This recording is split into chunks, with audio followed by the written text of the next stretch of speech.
After a wild night, weather conditions in Victoria's northeast have eased, giving firefighters a chance to try to get on top of huge blazes in the area.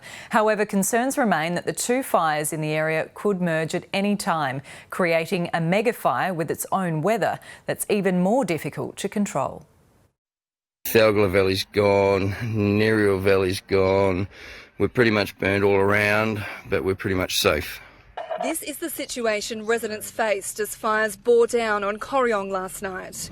Yeah, I'm in the garage trying to put the rug down next to the door. Fuelled by record temperatures and strong winds, crews struggled to protect towns from the massive blaze as hundreds of residents evacuated. In the middle of the night, the stadium filled with smoke and we didn't have any masks and it was like a war zone. Under those conditions, the townships of Towong and Untitled did come under impact.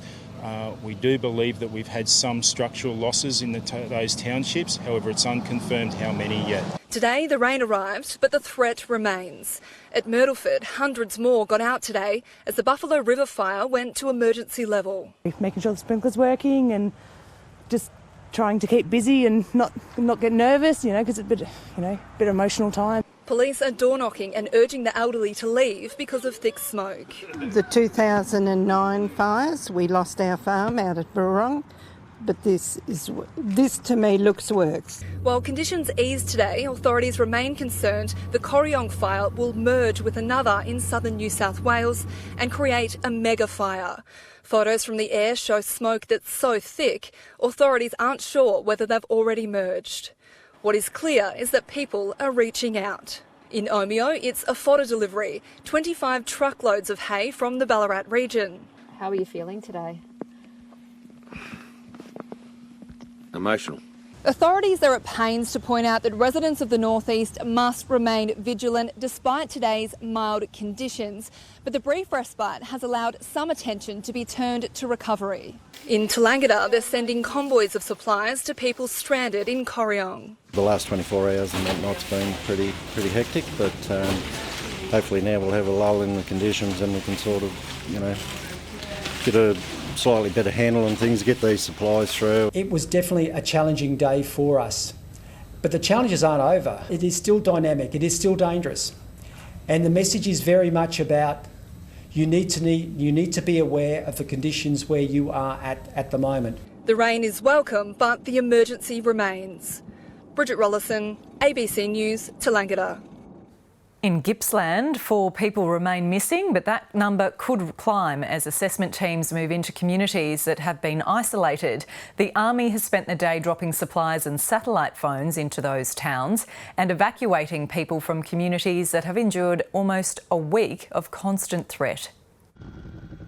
Evacuation from Malakuta by whatever means necessary. About 2 p.m. yesterday, it just suddenly went black again, and that, while we knew on some rational level that we were safe, it certainly seemed a lot like Tuesday morning, so that was really tough.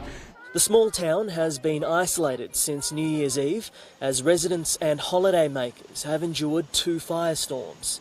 Thousands were evacuated by water on Friday, but today those still on the ground could finally escape by the air.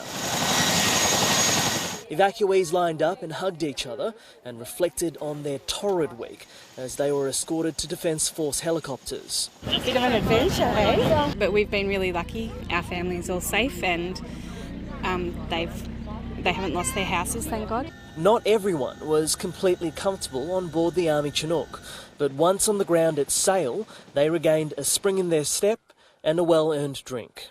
As some are departing the fires, others are arriving with assistance in tow.